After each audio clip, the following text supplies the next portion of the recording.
All right. Today on Serious and Silliness Outcast, I know I say this all the time that we have a special guest, but we actually have a really special guest this time. If anybody saw the Netflix documentary on John Gotti called Get Gotti, you will know this person. This is Andrea Giovino. How you doing, Andrea? Hi, how are you? Good, good, good. So I'm just going to ask you exactly what everybody's been saying after they watched the Netflix documentary. Who is this lady? How does she know so much about the mafia? How did she know John Gotti? So, Andrea, who the hell are you? I love it. Well, I grew up in Brooklyn, and one of What 10 part of children. Brooklyn? More or less like by Ozone Park.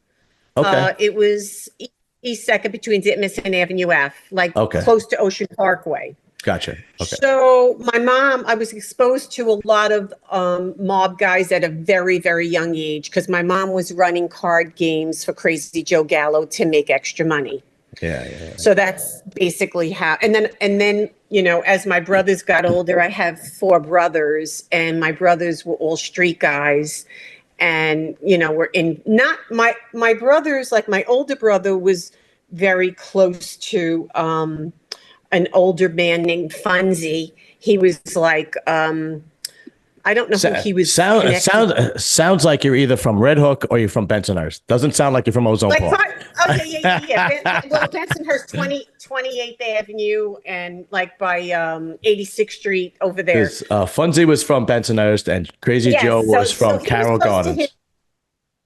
So I was exposed to that at a very young age, and then like in my teen years, just so the viewers understand, as a teenager, because in that area there was a lot of mob guys. My brothers hung out with a lot of mob guys. My Right. younger brother was called Johnny Bubblegum because at 17 he committed his first murder. Okay. So he was like, I want to say more or less a freelancer, like real tough Yeah. kid, and didn't want to get hooked up with any particular family, did his own thing in and out of prison and all of that. But we can get into that. So at like 17, 18, I started hanging around a lot of these guys, like from the neighborhood. Like at 22, I was living with Frank Lino, a captain from the Bonanno family. Okay. So he was what, your boyfriend or person I you was were? living with him. I was living with him with my older son for 3 years, two and Okay. a half, 3 years. We were living together. Yes. Okay. He was my boyfriend. He was divorced. He wasn't married. Right. I knew his ex-wife. One of his kids were living with us. So yes, I was his girlfriend. So living with him, a captain from a family, you get to hear, you get to learn, you get to know. Sure. The plus, like I said, I heard a lot of that kind of talk growing up. So that's when people question, like, I never heard of her. I don't know her. I've been like everybody knows me. Yeah, who are you asking? Government informers that aren't in the street? Go ask people in the streets. They all know me. Right. Danny Marino, Ali Shades. These guys really know me. Right. They're Right. older. Right. So when people talk about the mob, I come from an era of knowing all the old timers very well, and so after Frank Lino, I learned a lot from him. I knew a lot from hearing, growing up in my own family. But then I met John Gotti when I was about 28. I was frequenting Manhattan. I didn't know John Gotti from Brooklyn. I knew him. I met him in Manhattan, and I met him through Mark Ryder, which Mark Ryder, Really? yeah, Mark Ryder and I still talk, and I visit Mark Ryder. He's in Allenwood Federal Low up here in PA. So Okay. I visited him a lot this year, and we've stayed in touch through the years. And if Mark gets out because he's up for getting out, like because all his co-defendants are out, he's the only one that didn't yet. he will be coming out and speaking. He will be coming out on my show first, and then I am going to book him on other shows. That's fantastic. Keep me in mind. Yes, because I think that he himself wants to tell his story of the truth, because people say they knew him, and I ask him and he goes, no, I did not know that person. Okay, gotcha. Yeah. It's his name has been bouncing around a little bit on the social media, YouTube mob genre thing, because there's this beef, if you want to call it, or there was this between Jeff Nadu and John Alite, and Jeff did a video on Mark Ryder and Jeff, I'm going to say something right now. Jeff is 100% wrong, and I'll tell you this. Okay. Jeff put something out, and I seen it. And he said that, and Jeff is wrong about a lot of things. He was wrong. And John Alite is right about this. John Alite is right that Jeff gets things wrong. He's been begging me literally to come on his show, and I won't, because I feel that he says a lot of things that are really wrong. Number one, he said that Mark Ryder was from Queens or Brooklyn. Mark Ryder, I'm going to set the record straight. This is 100%. Mark Ryder was born in Boston. Okay. He was born in Boston. All right. So so for people who don't know, Mark Ryder was a very very big drug dealer during the 70s, 80s into the early 90s. John Gotti. Yeah, very close to the Gambino crime family and John Gotti. And that's, oh my God. Can you see that? Yes, I can. Hold on 1 second. Go right ahead. This call is from a federal prison. You will not be charged for this call. This call is from Mark Ryder. Can you hear that? I can hear it, yes. Monitoring at any time. To accept this call, press 5. You may begin speaking now. Hey, Mark. Hey, honey, what's doing? Nothing. I'm just actually in the middle of an interview, and your name came up, and I told you they make so many lies about you, so I'm trying to clear it up for you. What are they saying now? They're saying that I said you were born in Boston. They're saying you were born in Queens, and I told you that guy Jeff Nadu. I just got told maybe 2 months ago, we were just talking about it. A guy came and told Mark, you're in the museum in Las Vegas. I said, are you kidding me? Could you hear that, John? Yes. Can you ask him if that movie, But the interviewer is just asking me. I know what you're going to ask me. He's saying that they made the movie King of New York. Was that really based on him? And that everybody's saying it was based on your story. Yes, and what would you like to know? Well, you obviously didn't die from a gunshot wound in the back of a car. He said, because in the movie they say that the person gets killed. Frank White. Yeah, Frank White gets killed with a gunshot wound in the back of his neck. And that obviously... I'll tell you that part, not true. And listen. Go ahead. Go ahead. Is in the movie? It's like Frank White, who is loosely based on him, is supposedly takes over all organized crime across New York City. Right. Is that anywhere near the truth? They based it on his story, but long story short, I'm glad that you called, because so many people have been asking about you and talking about you, and this guy just brought it up to me, and it just so happened you happened to call, and I was like, oh, let me answer the call. You know the funny thing about it? How all of a sudden I took over the underworld. I think John would have had something to say about this. Yeah, John Gotti, he means. Okay. Right. And then they say, I didn't know John Gotti. Imagine that. Well, of course you did. You met him through me. Exactly. Right. So I'm going to let you go. I'll tell you where it was. It was in Club A. Can you hear it? I asked you to dance. It took you 20 minutes to say yes, and then you met him with me. Right. Did you hear that, John? Yes. Club A. Okay. So, right. Would you like me to go into the other story? No, forget that one. No, about when I beat up the girl, but no, we don't. I got to do this, guys. I got to do his interview. So, can you call me tomorrow? I certainly can. All right. Love you. Talk to you tomorrow. Whenever you answer the phone, I'll call. All right. Thanks, hon. Have a good night, baby. Bye. Bye-bye. Did you get that clear? But I'm going to tell you this. I'm so glad that he called because so many people are questioning my integrity. Yes. So many people are calling me a liar on the internet. You hear it right from the horse's mouth. That's right. And he had no idea I was doing your interview because Absolutely. He can call when he doesn't know. I don't know when he's going to call me. I have no idea. You know, I don't know if you know about prison. They don't have a scheduled time. They call when they can call. Right. So, absolutely. When he heard, because he hears a lot coming in through the prison system, that, you know, people are talking about him. People are saying this about him. People are saying stuff about his family, his son that got killed. So much of it is lies. So much of it is lies. Right. You know, Jeff Nadu, Mark Ryder is 75 years old. John Alite is young. Right. So he could have been his kid, but he says, if I saw him today, I don't know him, but I know he was friends with my kids. Right. Jeff Nadu puts a lot of stuff out that's wrong. He even questioned my integrity about Frank Lino. Right. And then he said something like, oh, how much does she even know? Does she really know John Gotti?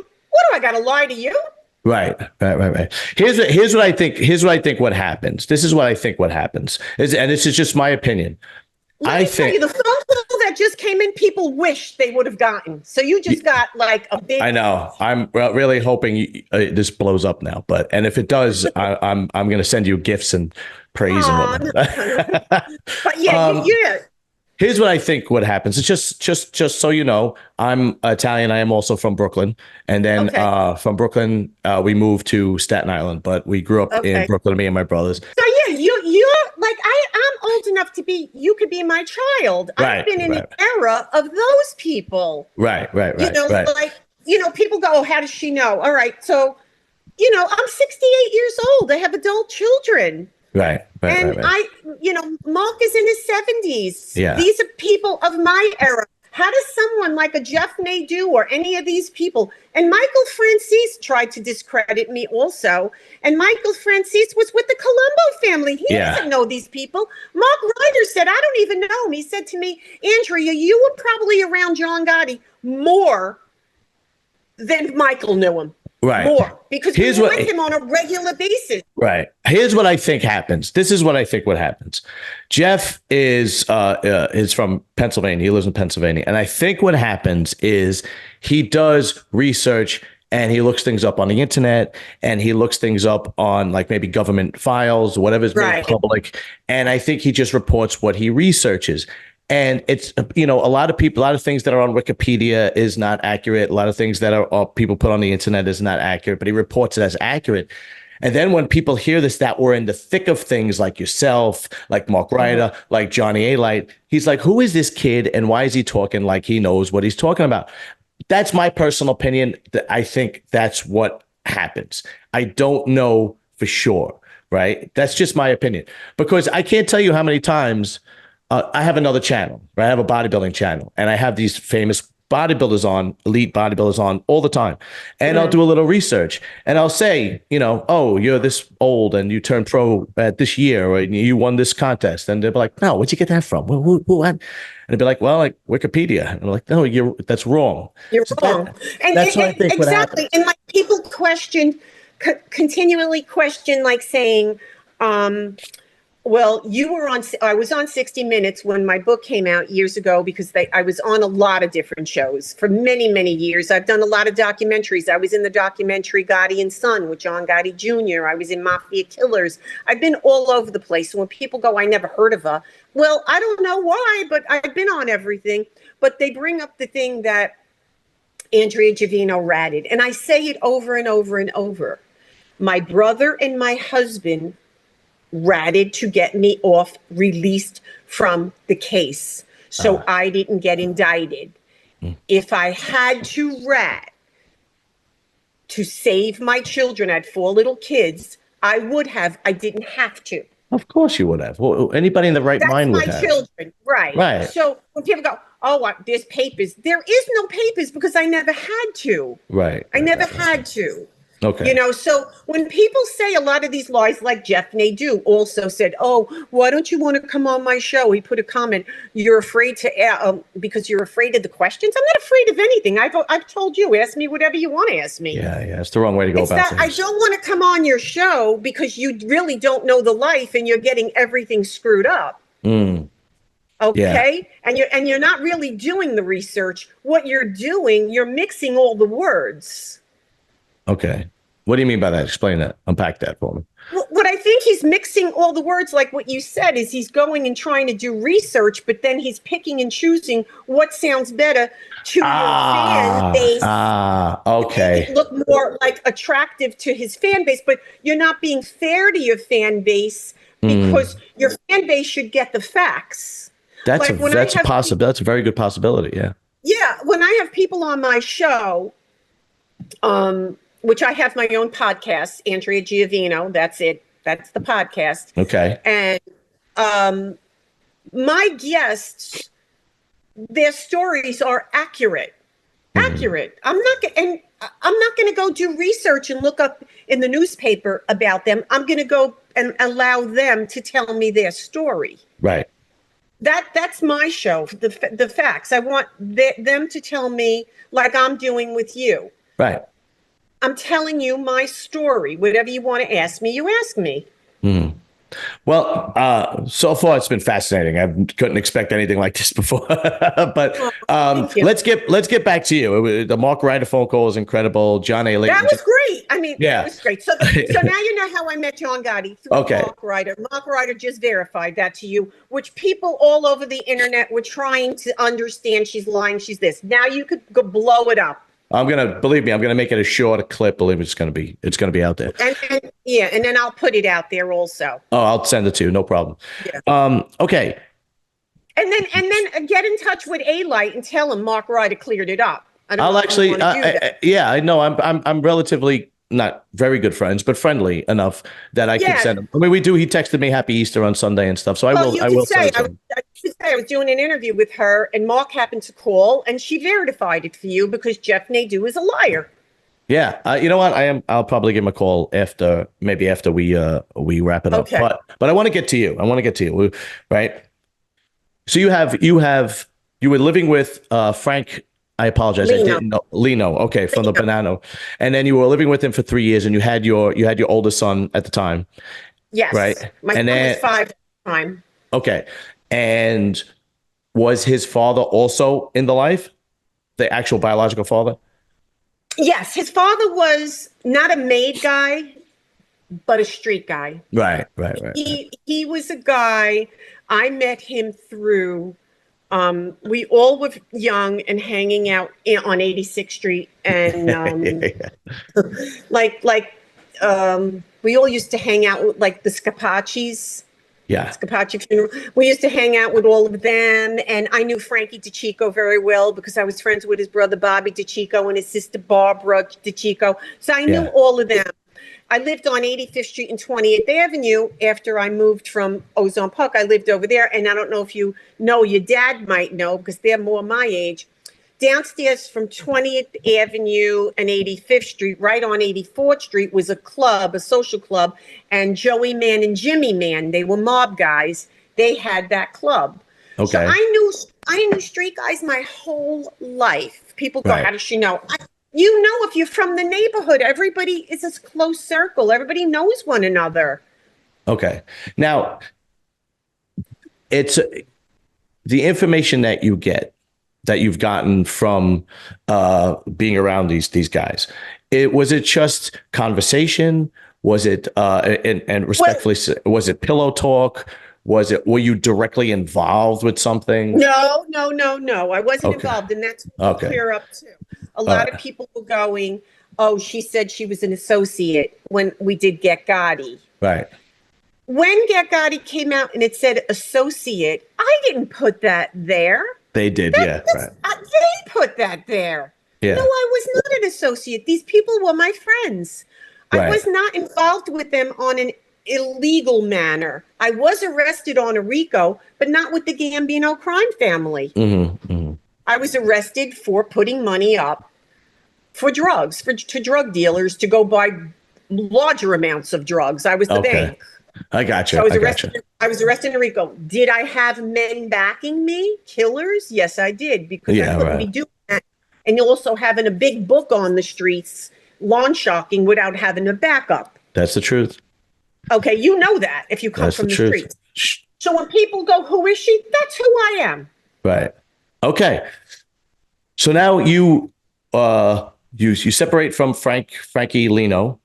Yes, I was young. I was separated from Frank Lino because he was older than me. I did hear a lot. You asked me that question. I heard a lot because he had a house in Hunter Mountain. He had a house in Florida.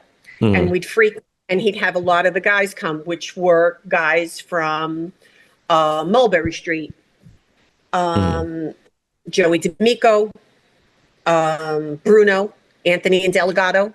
Okay. These were I all heard of these guys. I know of them. don't know them, Right. obviously. These were all high-level organized crime guys. Yes.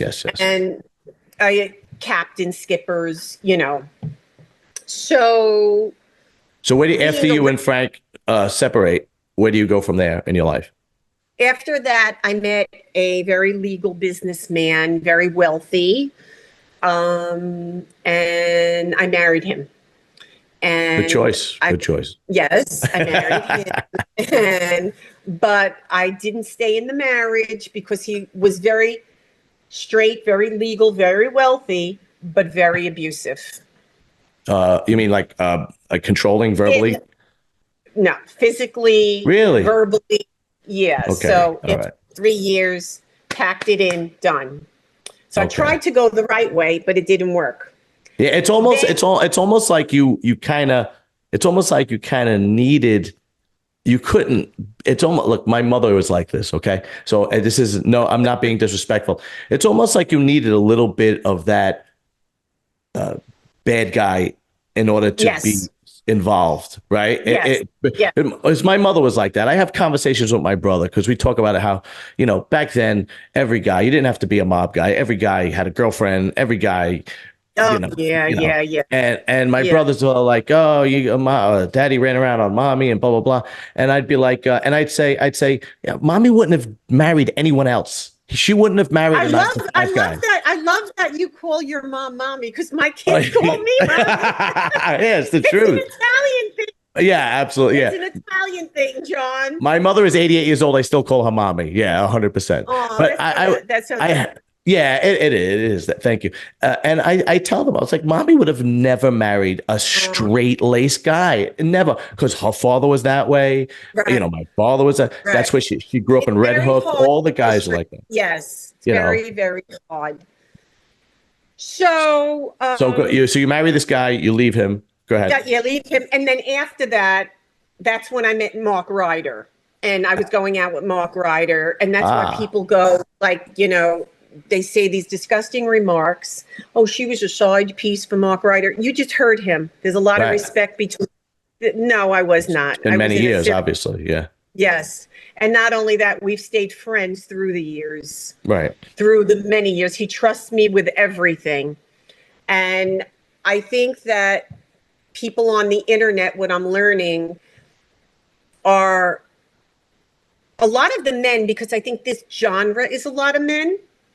Yeah. The genre that we're in. Yeah, it is. I believe that a lot of them can't understand me because they don't understand a woman that did have the intelligence and the smarts to go into the streets and put money up and run with all these guys and know how to handle herself. Right. But also not as much smart, but because I made some stupid mistakes by even running with these guys because I had such downfall to my children and to myself. But I think a lot of men that probably have very fragile egos would like to degrade me in a manner of, oh, she's, I don't believe her or this, because maybe they don't have that kind of Backbone. backbone. Thank you. I didn't want to say the other word. Yeah, it's okay. Okay. I didn't want to say the body part. Yeah, no, yeah, the balls, right.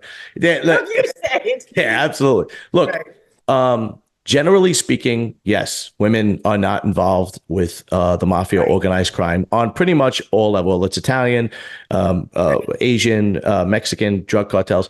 But there are exceptions to every rule, and you're not the exception. I interviewed Joanne Gallo, they refer to her as Joey Miami, and she worked directly for Santo Trafficante. And she is now, she's in her 70s now, and she worked for him during the 1970s and the 1980s. But I openly say I didn't work for them. I did my own thing. I learned from them. I learned from them. I learned from being with Frank Lino. I learned from being with Mark Ryder and around all those guys. And then after that, Mark went away and all. I got into a situation with another guy, John Fogarty. He went to jail. He was running like 100 pounds of marijuana. I had 2 kids with him.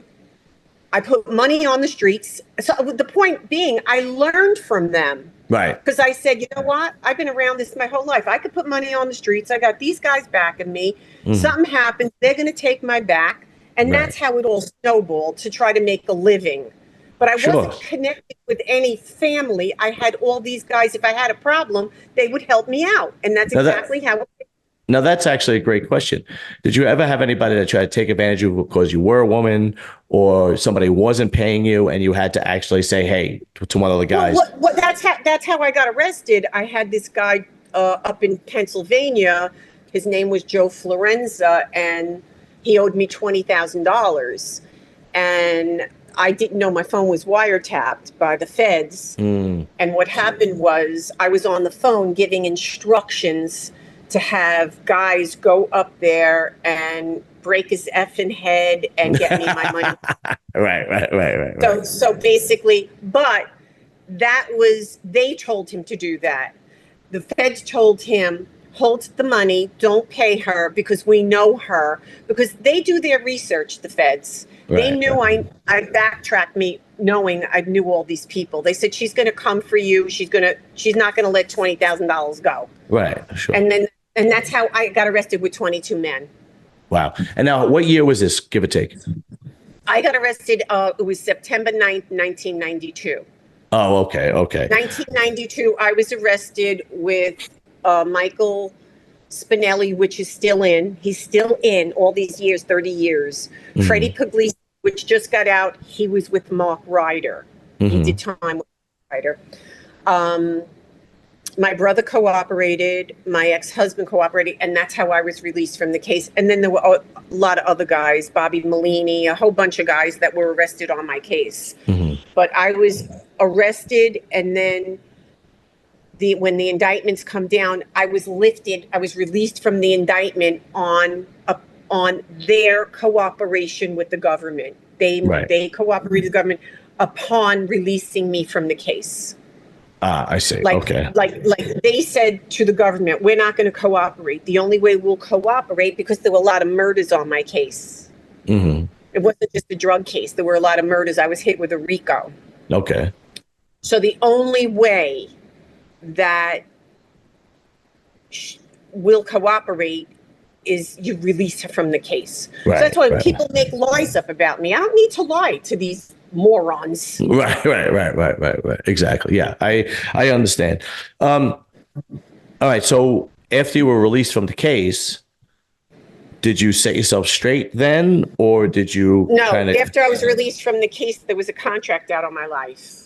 Okay. And that was a real contract, because the feds went to my attorney, and my attorney heard actually the tapes, the wiretaps that they were talking on, because there was a contract out of my life because they didn't want my husband and my brother to cooperate. So they figured if they killed me, then they wouldn't cooperate. All right. Okay. So that made me get crazier. That made me get stronger, because I had 4 kids, like a mama bear. Right. You want a contract out of my life? Oh, okay. Now we're really going to go hardball. Now, can you say who the people were that actually had the contract on your life? Yeah, they're still incarcerated. Mike Spinelli was on the phone talking with other saying, yeah, they're still in. I see. So with that contract, the government comes and says, we have to relocate you. Not witness protection. I said, relocate me? I'm not going anywhere. But if I didn't go, I was going to lose my kids, because they said that because there's a contract out on her life, and back in the day, this was like, they used to kill kids, women, like that's the shit that was going on. That's the stuff that was going on. So they brought it in front of a judge, and they said if she doesn't leave, then she's going to lose custody of her kids, because we have to keep the kids safe. I had 4 small kids. So what happened was they relocated me to Pennsylvania. So they relocated me to Pennsylvania with my 4 kids. The government did that. Okay. And then from there, did you finally... I started my life over. Okay. And what did you actually do to start your life over? I was always a Catholic. I was always part of a church, but unfortunately, I didn't really follow what the church said. You know, I just was like going through the format. So I think that when I was put here in Bucks County, I got very close to my church here, the priest, and he became my only friend that I had for the first 2 years, because I didn't trust anybody. And then I just started developing. It was very, very, very hard for me, because I don't have an education. I have a 7th grade education. That's why I was having my son help me to do this, to link on and all of that, because I just started developing in like, well, you know what? Let me see how I could make a living. I know how to cook. I know how to clean. I know how to take care of kids. So I started becoming a nanny and a caregiver to very wealthy families, like doctors, kids and stuff. And I started making a living. And then I started a business. Like I used my street smarts to help me to develop. Right. In the interim, with that, working really, really hard to build my life back, and working with my church and working with the community, and really digging deep down and getting therapy for myself, I wrote a book, Divorce from the Mob. That book came out in 2004. Okay, Divorce from the Mob. Okay. The Divorce from the Mob came out in 2004. When Divorce from the Mob came out, well, before that, it came out in 2004, but I believe in 1994, it was because I was relocated in 1992. 1994, I started writing these little articles. Somebody asked me, it was the police and sheriff's news for Chicago paper. And I don't know how to type, but the guy said, you know what? I know that I looked your case up and I saw like your case, but maybe if you just tell me like these organized crime stories, I can post them. Long story short, I started getting a little money from that, giving him the stories, he'd write them. And then A&E, the channel A&E, saw that, one of the producers, and got in touch with me. And they were doing a show called Gangsta Chronicles with the actor John Corbett. And I went on that. And then when I went on that, I just blew up and started doing one show after another. And I wrote the book, and then I did 60 Minutes, and then I did The View with Barbara Walters. And did you really? Wow. Oh, yes. If you Google me, I've done all of that. Okay. I did Michael Williams. I did every show out there. And then that's how Netflix found me, like through the years of all of the stuff that I had been doing, of telling my story. So now, you know, do you think these people don't vet you? 60 Minutes is one of the most reputable news stations out there. They vet you. Absolutely. They go back and ask the attorneys. They ask the prosecutor. Bruce Cutler knew me. The prosecutor, Ross Perlson, was my prosecutor on my case. So how do people say she's a liar? Right. You're a moron to say. Yeah. Yeah. I don't usually, we're from the same neighborhood, and obviously I wasn't in the streets as like somebody like yourself.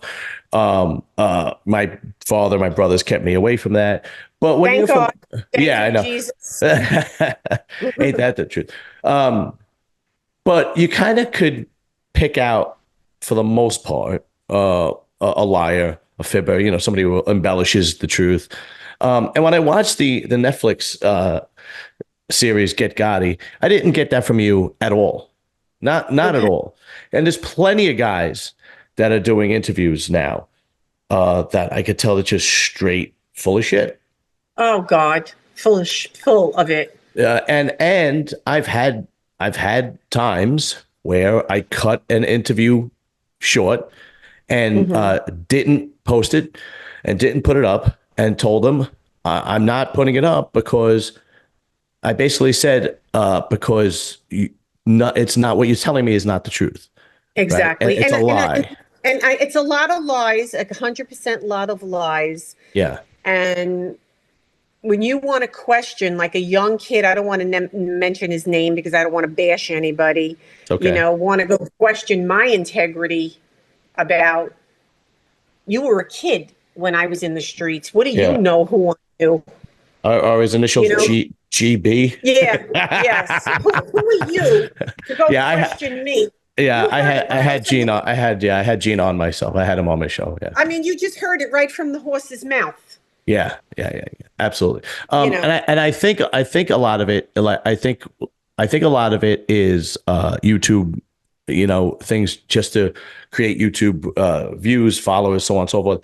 I think a lot of people are just want to have their 15 minutes and they just lie and make things up and so on. So I'm not saying Gene does, but he did. I did see the video where he spoke about you. And so He doesn't even know me. yeah, I He has know. no idea who. What he basically said was, he said, women are never a part of the mafia. Who is this girl? How does she know John Right. Gotti? Basically doubting you, right? Mm. But so let's get into John Gotti, because what's fascinating about him, it has been decades since he's been relevant in the underworld, and people are still fascinated with him, even though there are mafia figures that have crazy stories, over the top crazy stories, like Greg Scarpa Sr.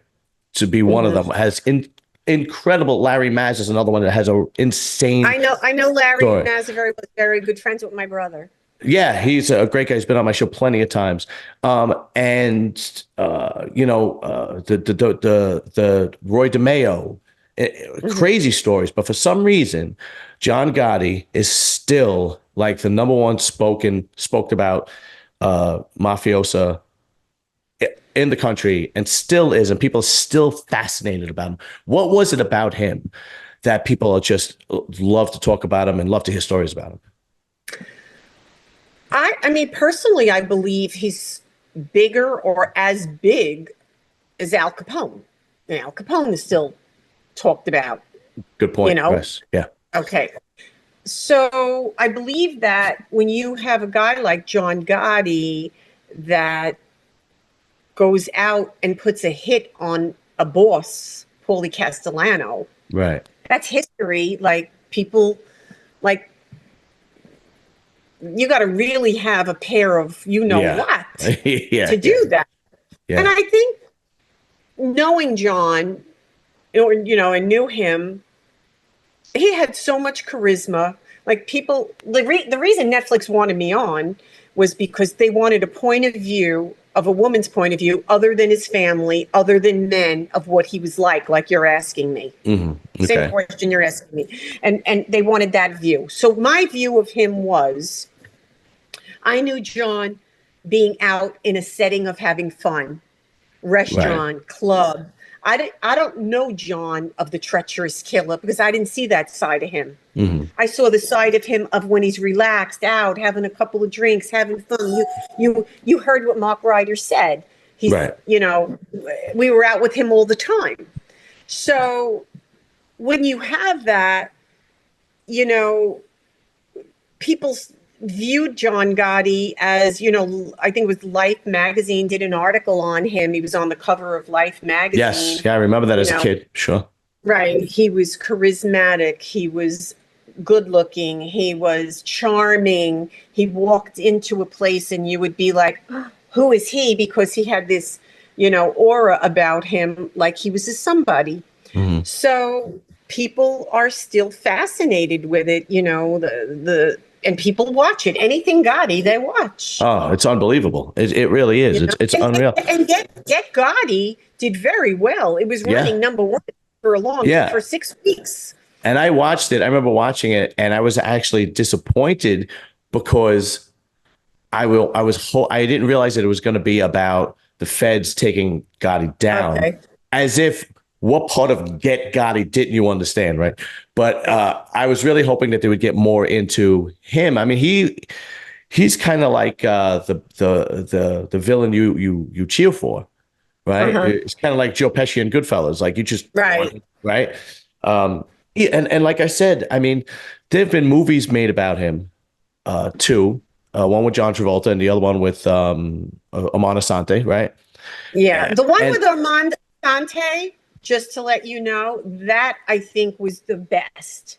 The one with John Travolta, I couldn't even sit through it. I walked out of the movie theater. I couldn't even sit through it. It was horrible. I don't know how his kids even allowed that, because that's not what he was. He did not portray John Gotti in the light he was like at all. At all. Armand Assante nailed it. Yeah, I don't know John. I didn't know John, but I think that was definitely the better of the two movies. Yeah. The John Travolta movie, it was just total trash.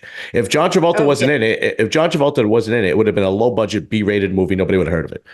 Like it was that bad. And is my opinion. I think John took that role because if you remember, like not too long before that, there were rumors circulating about him messing around with his masseuse. Mm-hmm. So I think it's just my opinion. I think he took that role because he wanted to appear masculine again.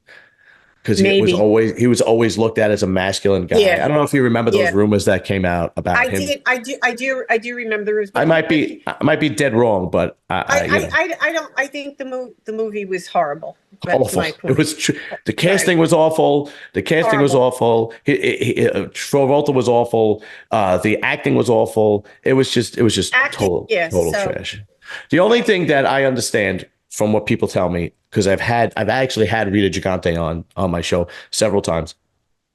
The only thing that I know that is accurate, obviously the Paul Castellano things is accurate, but I understand that he did not really want to go to war with Vinny the Chin. Like he was absolutely against it, him and Sammy the Grano, because they were coming after him after the Paul Castellano hit, and he was trying to avoid that. I from what I understand, that is accurate, but I'm just going on hearsay, like from when I interviewed Rita and from other people that I've interviewed. I understand he just did not want to go to war with the Chin, because the Chin was almost like a Lex Luthor, like the greatest criminal mind, like insanely, I don't know anybody who actually faked being schizophrenic and was like the strongest underworld boss ever. Oh yeah.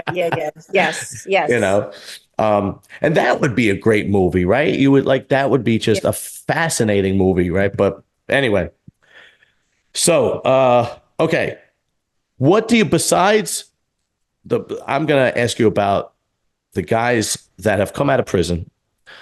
I mean, the people that we spoke about, even though I have a good relationship with John Alite, I have a good relationship with Gene, Rita Gigante. Rita Gigante is really not one of them. Larry Mazza. What do you think about the guys that were in the life, come out of prison, they swore an oath, and now they basically tell their story on podcasts and YouTube and so on and so forth? I mean, for John Alite, I know John Alite also. I think on his behalf, he didn't have to swear an oath because he wasn't Italian. That's true. Yeah, you're right. So he, I think, is, he did what he had to do for himself. Right. And like he said, there was no loyalty or anything. So what is he going to be loyal to them for? Because there is no loyalty. Yeah, no, I agree. It kind of started falling I think apart, and it right kind of started sort of falling apart. You know, well, with Sammy brought John. it all down. Yeah, If we're gonna right. we're Yeah, gonna talk, let's talk about Sammy because he's the yeah, one that brought it all down because he's the one that took the oath. right. Larry, I don't believe took an oath either. No, Larry was a made member of the mafia. Was Yeah, he? yeah, absolutely. Yeah, I and don't yeah, know. no, yeah, Larry, absolutely. He was made under when Greg Scarpa was finally made a boss. Yeah, yeah, absolutely. I've had him on several times. Um, Okay, so then yeah. Larry, I want to just say that I think basically what and I am of the same opinion. After like the 80s into the 90s when things started falling yeah. apart, it was basically save Why your own should those ass. guys be loyal if the boss of the family, the underboss flipped? Why should they Right. be loyal? I don't judge them. Yeah. No, Why would why would I judge them? yeah, I happen to agree because Larry, it was the same thing. I don't know if you know the story, but Larry turned state's evidence as soon as he found out that Greg Scarpa was an FBI Right. informant. So why exactly? So why should Larry take the hit and all of that? Yeah, yeah. No, And I'm why on the should same he? page. If your boss did it, Yeah.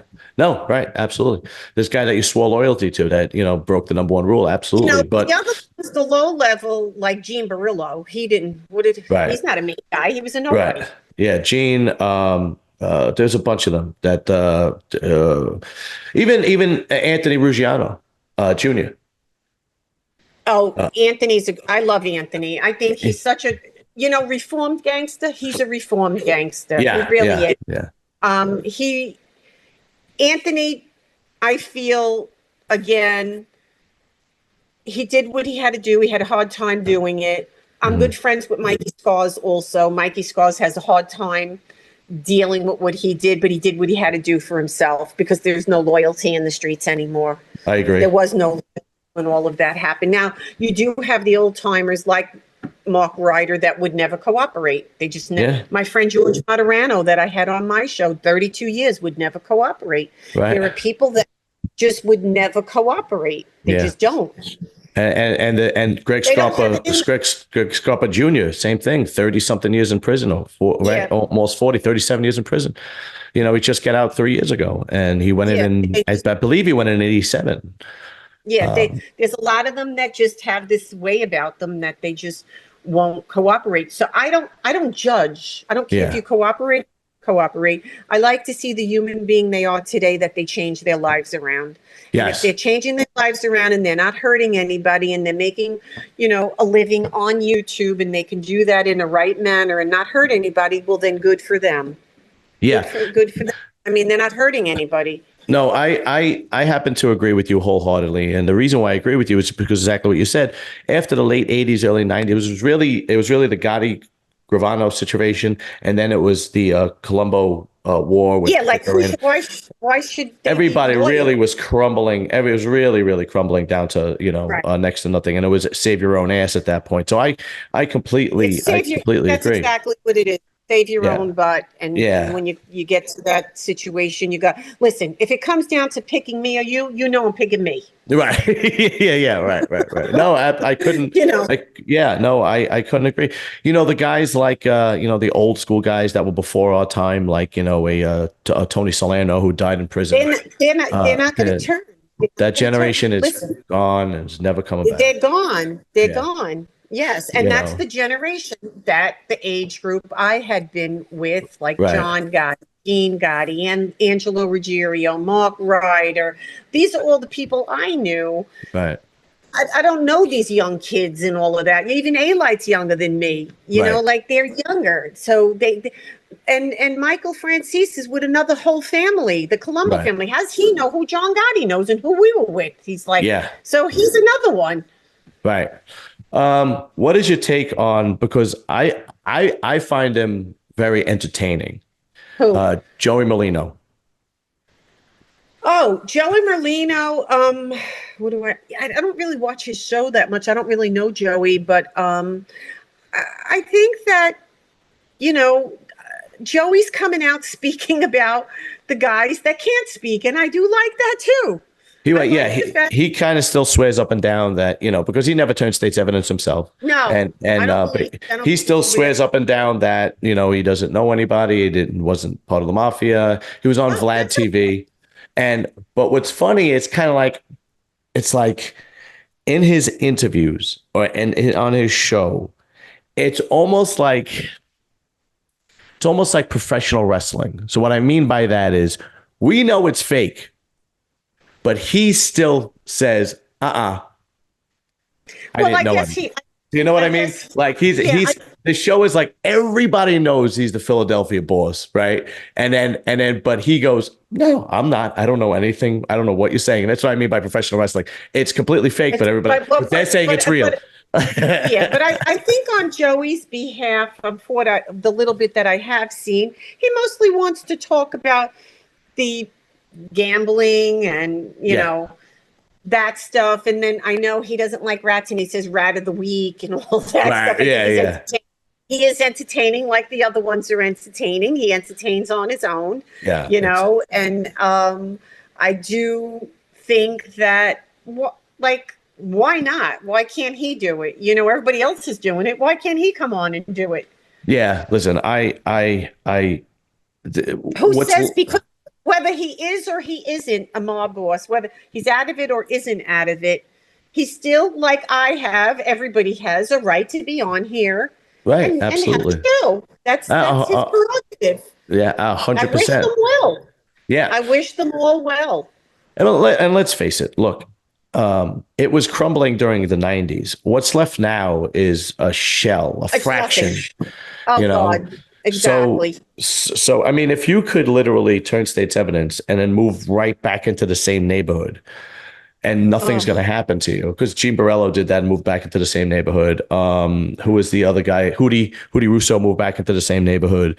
Then that tells you there. Did Gene Borello? I thought Gene Borello lives in Florida. No, but originally he moved back to the neighborhood when he got out. Yeah. Hootie Russo, same thing, because, you know, I believe that there was actually a no-kill law because they don't want to do no drugs, no killing, because they don't want to, you know, go to jail for another 20, 30, 40 years, right? So what's left is a fraction of itself. So these guys want to make a living. People love hearing about it. They absolutely love hearing about this world, this genre.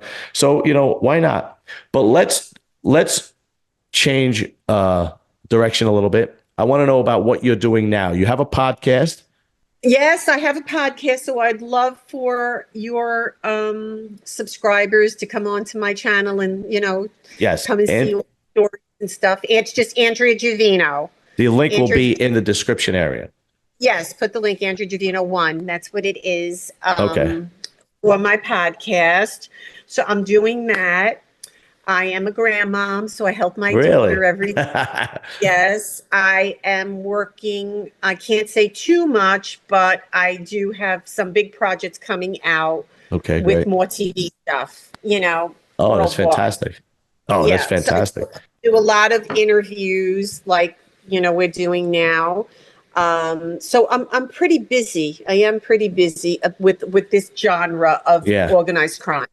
And also I'm involved in doing speaking engagements, and I come out and I'm as a motivational speaker on crime and where it's gotten me, what I've been through, and where I'm at today. And I'm also very involved in my church. So like we were saying earlier, I was always a Catholic, but I kind of really never listened. And now I really do listen to the message. I follow what the Lord wants me to do. I live my life as a really good person. I try to help people. I try to lift other people up. And like when you asked me to come on your show, yes, of course I'll come on your show, because I like to give back, because that's how I got to where I'm at. People have to always help someone else.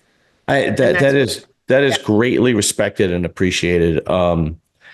I can't really tell you when people like yourself say, yeah, absolutely, I'll come on, no problem, and they don't ask for anything. The amount of respect that I have for you is tremendous. Now I understand everybody has to make a living, and certain people want to get paid, and so on and so forth. A lot of them want to get paid, and which I get. You know, you want to make a living, but if a person is really starting and they don't really have such a big platform, I'm not going to ask to get paid. Have I gotten paid? Yes, I gotten paid from the bigger platforms. Right. But I'm not going to do that when someone's trying to build that platform, because thank you. I'm just not going to do that. I know. Thank you very much. I can't, thank you enough, right? Much respect, much love to you. Andrea Giovino 1 is the podcast. You're on YouTube, right? I'm on YouTube, yes. Also on Instagram, Andrea Giovino. That's right, Andrea Giovino on Instagram. What other platforms are you on besides YouTube? Are you on Spotify, Apple iTunes, no, anything not like that? Yet. Just not YouTube, yet. yeah. I'm just busy right now. So I'm building my YouTube channel, and I have a lot of good content, a lot of good stories. I get a lot of stories from Mark Ryder, the people that are coming out of prison. Right. So he gives me those people. So I'm bringing a lot of people on my platform are people that did a lot of prison time. And then I always ask them the question, why didn't you cooperate? Sure. So it'll give the viewers a different perspective. Okay. Because most of the people on are cooperating witnesses, and then people do want to hear the other side of it. Why didn't you cooperate? Absolutely. Yeah. Yeah, absolutely. That's fantastic. It's fascinating. It's a fascinating genre. It's a fascinating world, and people love it. So I give the people what they wanted. I never wanted my channel to be about mafia, so on and so forth. I wanted it to be like an all around kind of channel. I've interviewed all different people from all different walks of life. That's nice. But the mafia guys interviews get the most views. So if this is what people want, I'm going to give it to them. That's really it. And I have to tell my story. So I'm so glad how that phone call came through. And that cleared up stuff for you. It cleared up stuff for you and for other viewers, and for the fight, the Nadu and Alite. Yeah, you absolutely. Heard right from the horse's mouth, and you can call him. Yeah, I am. I am actually I'm gonna actually text him and let him know what happened. And Divorce from the Mob, is that still available? We could still buy that. Yeah, it's on Amazon. Yeah, it's on Amazon. Okay, that also will be in the link if you want to buy Divorce from the Mob. That also, the link for Amazon will also be in the description area. Andrea, thank you very much. Greatly appreciated. We will definitely be in touch, and we'll do it again. Thank you. All right, Andrea, have a good night. Thank you, hon. Bye. Bye.